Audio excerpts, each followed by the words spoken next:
Hey tubers, welcome back for another adventure. So what you're looking at is a 2002 Quadrunner 250 4x4. But what makes this thing special, if you guys could see that there, it has less than 40 miles on it. So I bought it from the original owner who got it and started to put a winch into it, got busy with his life. Mice got into it, damaged the wires, right? Then it sat around and the carburetor went to heck, sat around for another bunch of years, and he decided to get rid of it. So the 02 I showed you, and this one here is a 1993. They were part of a $1,500 deal. I'm going to figure I have $500 tied up in this one and $1,000 tied up in the 02. So the pair of them came with all the parts, you know, the seat, the plastic, all the covers, and all that kind of stuff. So that's not a problem. The pair of them also actually came with 4 carburetors, 2 OEM carburetors and 2 clone carburetors. One of the OEM carburetors, I believe it's the one for the 93, is in a bunch of pieces, and I believe this one, they just took it out and they didn't do anything with it. You guys could see the hole right there, and there it sits. Now there are some vacuumy things going on here, right? Loose hoses all over the place. So, you guys know, I've said it a million times, and here's 1,000,001. I don't particularly care for Mikuni carbs. I don't particularly care for constant velocity carbs. So, Mikuni constant velocity carbs are not on the top of my list. You guys also know I love the PZ27, and I like the PZ30, which is the PZ27 big brother. Now, I need to move this. This cannot stay here any longer. So I'm going to do the PZ30 hack on it just to get it the heck out of here. Now, I've showed you guys cutting up the brass and the 1 1/4 inch cap. And you cut the end of the cap, you put it on the brass, you drill holes, and there you have it. You have a carburetor adapter. So here's the carburetor adapter in all its glory. I made a cardboard gasket. I'm going to, you know, put a little Permatex on here, seal that up really nice. And then with the carburetor, I'm just going to oil this O-ring up. I find oil on the O-ring works good. Cardboard gasket, oil, O-ring, seals it up like a drum. And once again, if I form a gasket right to the carburetor adapter, I get a very good seal. When you're doing a carburetor hack, one really has to watch out for the vacuum leaks. If you have a vacuum leak, you're just ruined. The particular adapter I made, it was really well done. The opening is about the same as this. You know, you do run into kind of these quality issues, right? Where if you look at that O-ring, you could see the space here and the space here is different. So you're trying to make perfect carburetor flanges, and they're not quite as perfect as the carburetor, or they're more perfect than the carburetor you're trying to put them on. But this particular carburetor, I believe it's a Keihin clone. So there you go. I don't know if there's supposed to be a K in the center like that. So anyhow, it's a clone. So even though this thing is mint and it has such low miles on it, doesn't mean that it doesn't have some other problems. One of the first things you want to check is the oil, and I'm showing you where to do that. See that little window down there right here? So you look in there and see where the flashlight is. I could see that it has oil, and it looks like it's in pretty good shape. So that's the first question you need to ask. This thing is air cooled, so you don't have to ask questions about the coolant, the fins all appear clear, but you do have to ask, is the engine locked up? With only 40 miles on it, from sitting, it could lock up, so you really want to kind of make sure you get a few RPM out of it. And you also want to do that to move a little oil. When I electrically go to turn this over, before I start it, I am going to turn it over a few times, let some oil move around. So we put the jump pack on. I always save these moments just in case we have one of those viral moments. When you turn it on, right, no smoke. Good thing. So no viral moment, I guess. Keys in the ignition, turn that on. Oh, okay, see that? Green light comes on. That's good. So what else do I have here?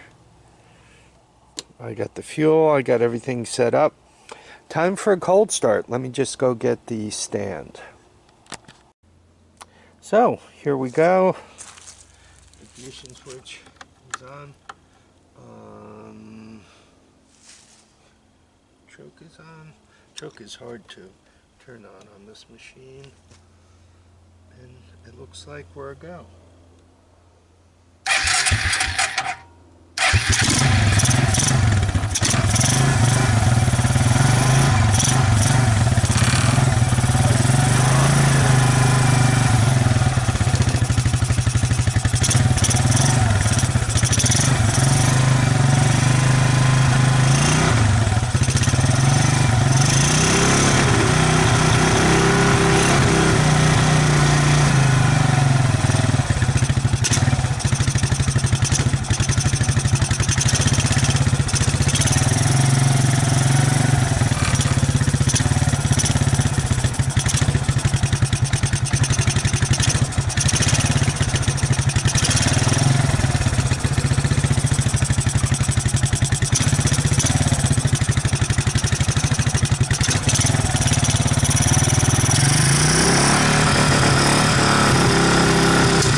Kind of idle.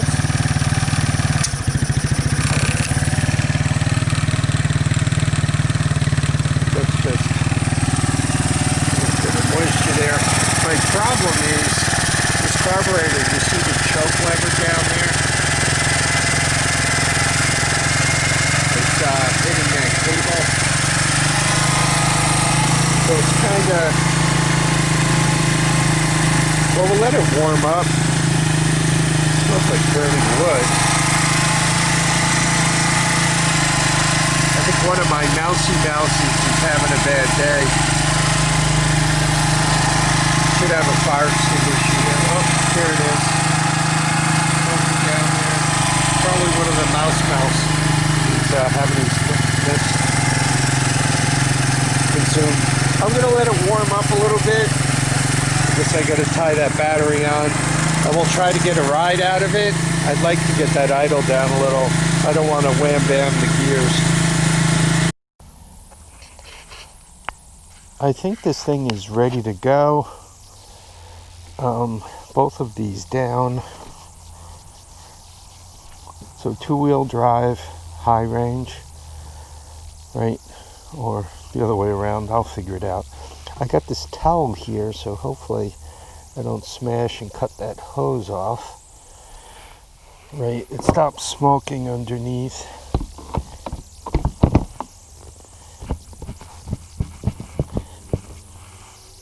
I think we're going to call that good enough. So it's warmed up. Hopefully she starts right up and goes. Obviously, wow, This is one of them high center of gravity guys.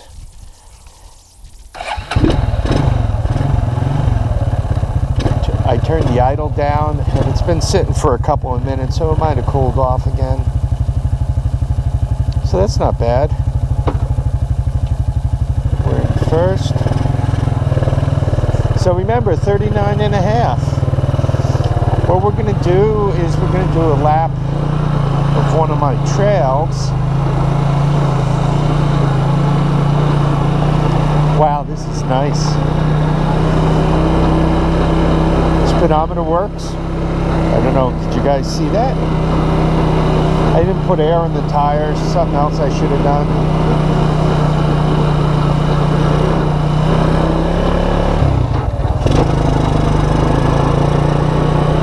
Feels like the clutch is sticking. There it is.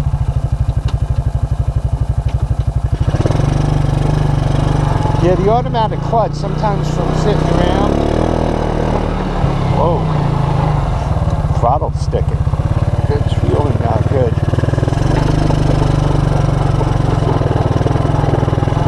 We're going to try not to crash this on the first day.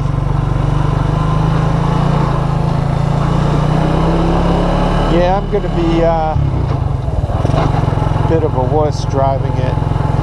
I use the OEM throttle cable, and it's a touch short. And for those of you guys out there who like a laugh, kind of the story of my life, hey?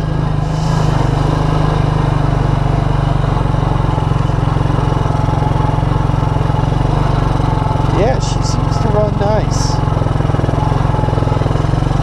Now, the big question, to Mikuni or not to Mikuni? Some of you guys say, go with the Mikuni, go with the Mikuni, get it back to OEM. And I hear you, and part of me lives there. But I really do hate the Mikuni. So, do I have brakes on this thing? Oh, nice. How about the back? Nice. Wow, I even have brakes. Boy, there's something you never see on any of my machines.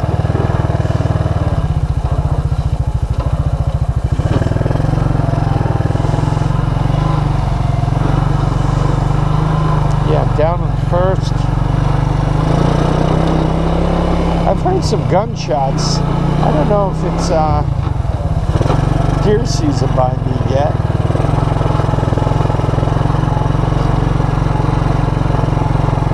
My buddy Chuck got one back here, and it's out becoming pepperoni and hot dogs.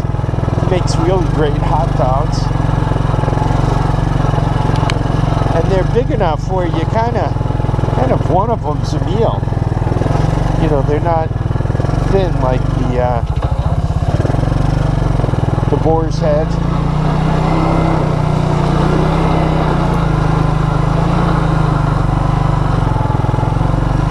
It's always interesting riding this time of year. You can actually see quite a ways back. Yeah, after the first snow or two, it really helps you see what's going on in the woods. I can see if my buddy Bob is hanging out back there somewhere.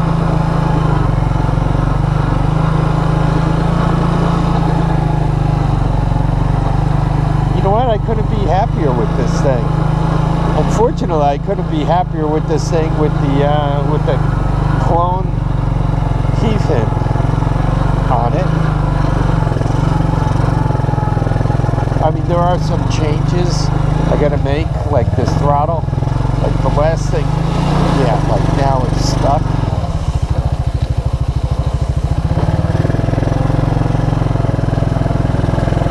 Like the last thing I really need to do is have this thing wreck.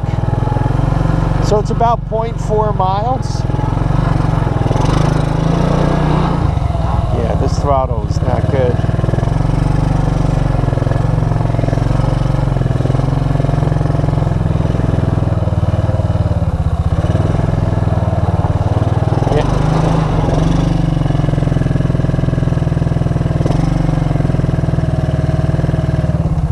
Oh, it goes with the, when I turn, the throttle sticks. Okay. Noted. This thing seems to be a smoker, which is strange. It's a very young engine. Why is it smoking? Like, watch.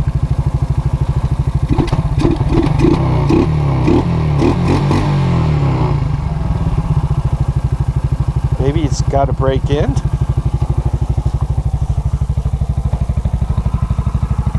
You guys could see that, right? Why is she smoking so much?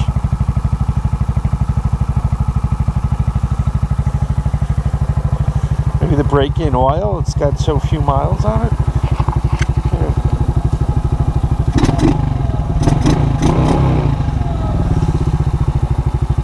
I don't know. Now it's a little less. The mouse burned up, so, or the mouse, whatever burned up. I don't think that's an issue. So the speedometer works. These cables seem to do what they're supposed to. The reverse light goes on. Right, see it? Idles. I mean, I don't know. I like that the Clone PZ30. I like it a lot. I don't know.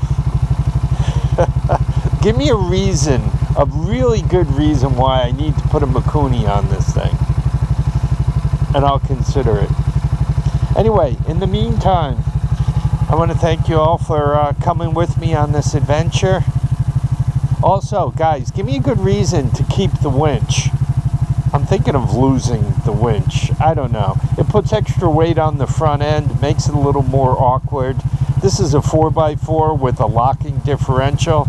I don't picture it ever getting stuck. And to go further than that, I normally don't ride with a group. So, and if I do ride with a group, you know, this isn't like when we were young and trespassing and, you know, going through swamps and everything to escape, you know, the 5-0 people. So, I don't know. I'm thinking of losing the winch. Why have an extra 100 pounds on the nose? Literally on the nose. So, tell me why I should put the Mikuni back on, and tell me why I should keep that winch. Alright, and in the meantime, once again, I want to thank you all for dropping by to watch, comment, and subscribe. Remember, feet down, heads up, and get out and enjoy each and every day. Bye now.